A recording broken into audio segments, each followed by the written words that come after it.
What's going on, guys? ¿Cómo están? Balis here and welcome to another match reaction here on the channel. And today we're gonna take a look at FC Barcelona beating 2-1 Getafe away. And I just want to talk about this match, not exactly because of the result, not exactly because about the fixture, because Getafe is not perhaps the best of opponents for Barcelona, but I want to talk about what it means for this club going into this season, and especially for those substitutes. So if you want to stay here and just hear me out on this one, be sure to drop us a like and also to leave us a subscribe for more best football quality content here on YouTube. But now let's get right into the video. So I'm just gonna say it out there, what a golazo from Paulinho. I mean, Paulinho came in with this 40 million transfer and I was like, oh my god, this guy is shit, it's so bad. I still think that the signing of Paulinho is bad. Not necessarily Paulinho itself for the Barcelona. He's a type of player, a profile that we didn't have in our middle of the park, in our midfield, and then he will definitely add something to spice things up like we saw here on today. However, I thought the bad thing about Paulinho was the transfer. Not exactly the player itself, but the way he came into Barcelona. I still think the deal is a little bit shady. 40 million for this kind of player, 29 million, you know, 29 years old. Yeah, that makes much more sense. So 40 million for a 29-year-old coming from China, it wasn't perhaps the most smartest of moves. So I was right, and I think that all other people were right in doubting this transfer. But for now, Paulinho has actually delivered a very crucial 3 points to this campaign in La Liga Santander. I think that if Real Madrid managed to draw or even lose the games in Anoeta against Real Sociedad, I think that will be a very crucial thing that we can rely on Paulinho for that. So I wanted to talk about this match, first of all, because of the substitutes that came in for Barcelona. Denis Suarez and Paulinho came in and delivered. De La Feu also completed a very, complete overhaul, a very good left wing side performance after Ousmane Dembele came out, because as we know, Ousmane Dembele was injured. And I'm gonna talk about that later, but just for now I want to talk about the players that came in. So De La Feu performed really nicely, coming back, tracking back. He knew where his role was, he knew when to pass, a little bit better in one-to-ones. I think he needs to improve a little bit on that. I know he can do that. I mean, he has the potential and he has showed that throughout his career, but I think he's just a little bit too scared to do that right away, because before leaving Barcelona he was criticized that he was perhaps a little bit too selfish and relied on those one-to-ones too much. So I think he's just like turned off the foot of the accelerator on that just a tiny bit, but I'm hoping that with confidence he will be able to do that a little bit better. In the case of Paulinho, as we know, he came in, he scored a goal, so there's not too much I can comment on. His actual role as a midfielder was perhaps not the best. I mean, he wasn't able to grab a ball and just take it forward. He wasn't able to, link up play with some of the other players in the middle of the pitch. But I mean, his goal actually manages to, see Paulinho in a bigger, wider view that perhaps he could bring something to Barcelona, and that is a jugador with llegada.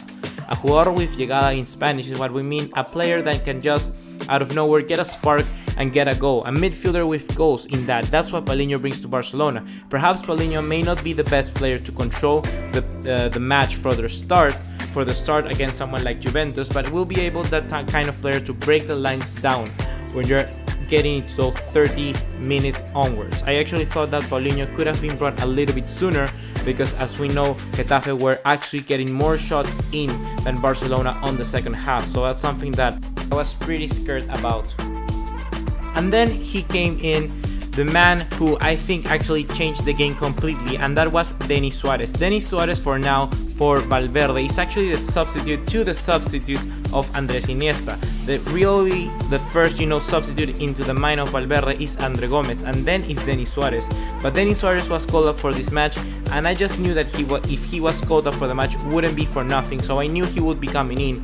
And I gotta say, what a good performance from Denis Suarez. For me, he's a man of the match for this game, because we were just looking a little more threatening when Denis Suarez was on the ball. I mean, Iniesta is already 33 years old, and he can get vertically like any other midfielder of the world-class title right now. And I think that Denis Suarez just gave that extra edge of, perhaps more agility and perhaps more freshness, youth that we needed just to break down the lines of Getafe, which defensively was very, very strong. And then Suarez was able to, pickpocket some balls here and there, try to get through the defenders, try to get through the really concise midfield and pressure they were putting on Barcelona, I mean Getafe. And I gotta say that Denis Suarez really impressed me in this match. The way he managed that goal, that golazo that he scored, was really well thought of.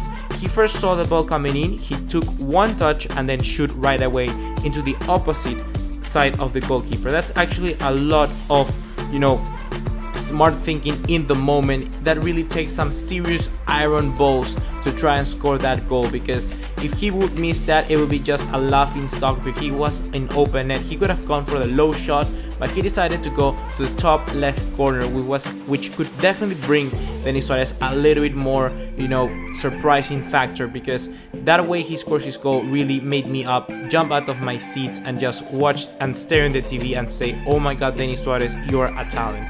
That's a player who has a raw talent, and we need to, get that out of Denis Suarez. And if he can continue to perform this way, it will be very, very nice.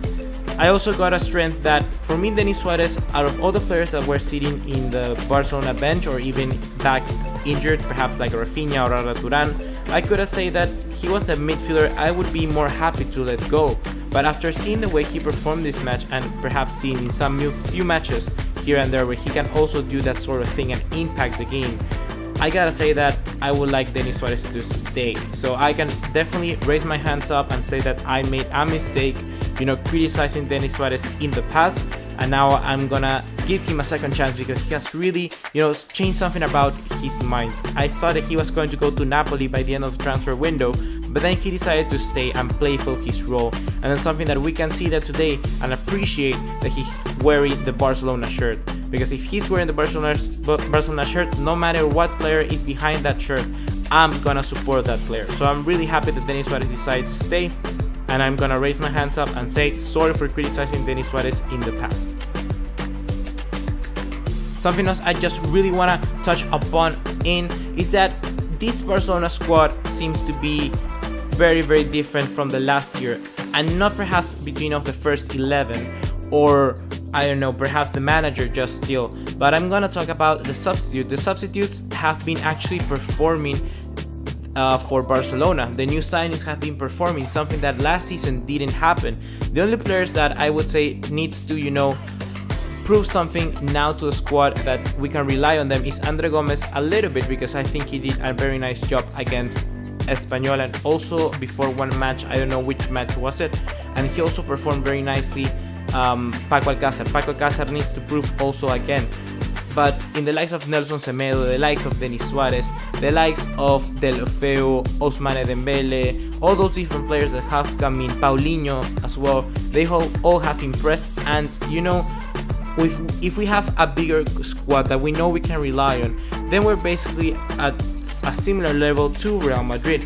In the likes of Real Madrid didn't decide to strengthen, and they let go of very important substitutes like Morata, and also like there's one more, Morata and James Rodriguez. James Rodriguez wasn't playing as much, but he could still change the game when anything was about to happen.